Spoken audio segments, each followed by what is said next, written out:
Hello viewers, আসসালামু আলাইকুম। সবাই কেমন আছেন? আশা করি ভালো। দেশ ও দেশের বাইরে থেকে তন্ত্রমন্ত্র সাধনা এসকে চ্যানেলটি এই মুহূর্তে যারা দেখছেন সবাইকে জানাই আন্তরিক প্রীতি ও শুভেচ্ছা। ভিডিওর শুরুতে জাতিগতভাবে প্রত্যেকটা মমিন মুসলমান ভাইদেরকে জানাই সালাম, আসসালামু আলাইকুম। হিন্দু দাদা দিদির প্রতি রইল আদাব বা নমস্কার। অন্য অন্য ধর্মের প্রতি আন্তরিক প্রীতি ও শুভেচ্ছা জানিয়ে শুরু করলাম আজকে দূর থেকে বশীকরণ করে মেয়ে বাহির করে নিয়ে আসা একটি তাবিজ নিয়ে কথা বলবো, একটা মন্ত্র নিয়ে কথা বলবো। মেয়েকে বশীকরণ করে ঘর থেকে বের করে নিয়ে আসার অত্যন্ত কার্যকারী একটা নকশা নিয়ে আপনাদের সঙ্গে কথা বলবো। খুবই গুরুত্বপূর্ণ মেয়েকে বশীকরণ করে নিয়ে আসার এই মন্ত্রটা এবং এই তাবিজটা কিভাবে আপনারা কার্যকারী করবেন, কিভাবে এটাকে আপনারা ব্যবহার করবেন। তবে তাবিজ এবং মন্ত্র এটা যখনই আপনারা প্রয়োগ করবেন, এই সমস্ত তাবিজগুলোকে অবশ্যই এই সমস্ত মন্ত্রগুলোকে শনিবার অথবা মঙ্গলবারে আপনারা ব্যবহার করবেন। সূর্য ওঠার পূর্বে এই সমস্ত তাবিজ লেখা অত্যন্ত জরুরি। যদি আপনারা তা না করতে পারেন, সূর্য ওঠার থেকে আপনি সকাল 7টা থেকে 8টার ভিতরে আপনারা এই সমস্ত তাবিজের কাজ শেষ করবেন। যখনই তাবিজগুলো লিখবেন অবশ্যই গোসল করে নেবেন, পাক পবিত্র হবেন, শরীরে সুগন্ধি মেখে নেবেন, অত্যন্ত সুন্দর এবং ভালো কাপড় চোপড় পরিধান করবেন। তারপরেই আপনারা এই সমস্ত তাবিজ লিখবেন। তবে যাই হোক, তাবিজগুলো যখন লিখবেন এই জিনিসটা আপনাকে মাথায় অবশ্যই রাখতে হবে যে দিনটা হতে হবে শনিবার অথবা মঙ্গলবার, এবং শরীরে সুগন্ধি মেখে নিজে অবশ্যই পরিষ্কার পরিধান কাপড় পরিয়ে এই তকবিরগুলো আপনারা করবেন। তাহলেই খুবই ভালো ফলাফল পাবেন। এখন আসুন, এই তাবিজটা আপনারা কার উপরে করবেন, কিভাবে করবেন, কোন সময় করবেন। আমি তো বলে দিচ্ছি যে শনিবার অথবা মঙ্গলবারে এই তাবিজগুলো আপনারা অঙ্কন করবেন। দিনটা অথবা শনি অথবা মঙ্গলবার হতে হবে। সূর্য ওঠার থেকে 8টার ভিতরে তাবিজ লেখা আপনাকে শেষ করতে হবে, মন্ত্র পড়া জপ করা শেষ করতে হবে। তাহলে এই তাবিজগুলো সঙ্গে সঙ্গে আপনাকে ফলাফল দেবে ইনশাআল্লাহ। এখন আসুন, তাবিজটা যখন আপনি লিখবেন কি কালি ব্যবহার করবেন। অবশ্যই এই তাবিজগুলো লেখার সময় গোরচনা জাফরান কালি আপনারা ব্যবহার করবেন। জাফরান ও গোরচনা অবশ্যই ব্যবহার করবেন, ঠিক আছে? জাফরান ও গোরচনা যদি ব্যবহার করেন এই তাবিজটা আতশী ফল লাভ করবে। ওকে, অবশ্যই আতশী ফল লাভ করবে, ঠিক আছে?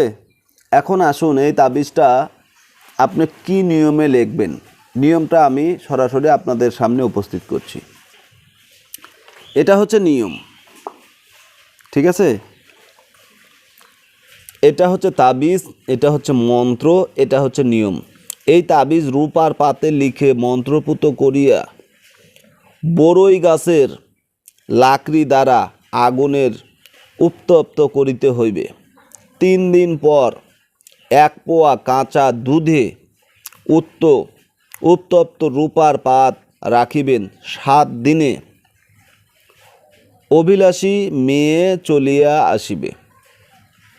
এখন বিষয়টা আপনার মাথায় রাখতে হবে, এই ধরনের একটা তক্তি আপনাকে বেনে নিতে হবে। এই তক্তিটা মানে এই তাবিজ আকারে আপনি একটা নকশা করার জন্য রূপা দিয়ে একটা তক্তি তৈরি করতে হবে কাগজ আকারে। আপনি স্বর্ণকারকে বলবেন যে আমাকে একটা পাত তৈরি করে দাও, বা একটা কাগজ আকারে আমাকে এই ধরনের একটা জিনিস তৈরি করে দাও রূপা দিয়ে। এখানে 8 আনি রূপা হলেই চলবে, অথবা 1 ভরি নিতে পারেন, আপনার 1400 থেকে 1600 টাকা লাগতে পারে ইনশাআল্লাহ। এই তক্তির উপরে আপনি এই নকশাটা অঙ্কন করে, তারপর এই নকশাটা অঙ্কন করার পরে আপনি বড়ইয়ের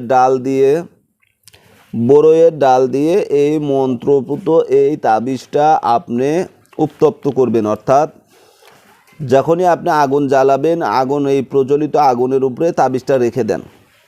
এখানে মহিলার নাম লেখেন, মহিলার মায়ের নাম লেখেন, এরপরে আপনার নাম লেখেন, আপনার বাবার নাম লেখেন, ঠিক আছে? আপনি যখন কাজ করবেন তখন মহিলার নাম তাবিজের নিচে, মহিলার মায়ের নাম তাবিজের নিচে লিখবেন, এবং আপনার নাম, আপনার বাবার নাম এটা উপরে আপনি লিখবেন, তাবিজের উপরে, অর্থাৎ এই জায়গায় লিখে দেবেন। বাস, আশা করি আপনারা বুঝতে পেরেছেন। এই নিয়মে যদি আপনারা কাজ করেন, প্রয়োজনে স্ক্রিনশট দিয়ে নেবেন, খুবই অল্প স্বল্প সময়ের ভিতরে আপনার কাঙ্ক্ষিত মনোনীত ব্যক্তি আপনার কাছে উপস্থিত হবে। এই সমস্ত তাবিজে কোনো ভুল ভ্রান্তি নেই, এগুলো অত্যন্ত কার্যকারী গুরুবিদ্যা। আর এই তাবিজের বিন্দু পরিমাণ ভুল নেই, ভুলের অবকাশ নেই। কাজ করবেন, যদি সঠিকভাবে কাজ করতে পারেন সঙ্গে সঙ্গে আপনার কাজ হয়ে যাবে ইনশাআল্লাহ। আশা রাখি সকলেই ভালো থাকুন, সুস্থ থাকুন, সকলের সুস্বাস্থ্য ও দীর্ঘায়ু কামনা করে আজকের মতো বিদায় নিচ্ছি। তন্ত্রমন্ত্র সাধনা এসকে চ্যানেলে নতুন হলে অবশ্যই চ্যানেলটা সাবস্ক্রাইব করবেন, পাশে থাকা বেল আইকনটি বাজিয়ে দিবেন যাতে নিত্য নতুন ভিডিও সবার আগে সবার প্রথম পেতে পারেন। ভালো থাকুন, সুস্থ থাকুন, আল্লাহ হাফেজ।